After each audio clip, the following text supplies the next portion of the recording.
Hello and welcome to Arsenal Domination, where after an excellent day yesterday for Arsenal, from an Arsenal point of view, with Martin Zubimendi officially being announced finally, and the news that Gyökeres is looking increasingly likely to become an Arsenal player, there was one other story that has really sort of dominated the Arsenal news, which is Noddy Madueke, and it seems to be very much sort of being treated as a very negative story.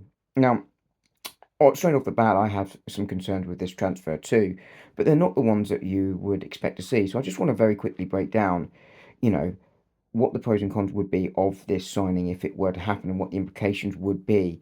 I don't normally do rumours, but this one is sort of really starting to get legs and it really is sort of splitting opinion, and that's why I'm sort of covering it here. So what would the plus sides be for Madueke? And I think it's important to cover this. Madueke is a very talented young winger from Chelsea. He's obviously English, and that will help with the registrations. He is an England international. He's clearly the sort of number two on that right hand side after Bukayo Saka.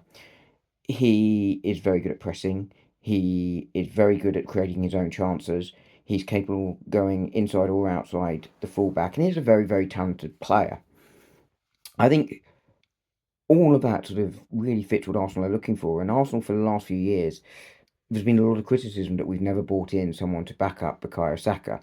And I do find it odd that we're now in a position where we're getting someone and that's being criticised.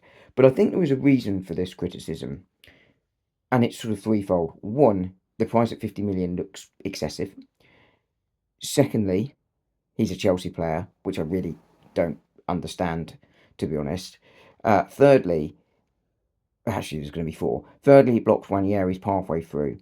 And fourthly, it is the fact that he's not sort of the level of Rodrigo, which is what we were hoping to sort of see come in. And there are concerns that if we bring him in, we can't bring in Eze or Rodrigo or both.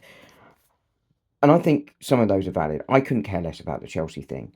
I actually think the last couple of signings from Chelsea have actually worked out quite well. I know Havertz splits opinion, but I think he's done well. Jorginho, I think, was a smart signing, and I think Kepa will be too.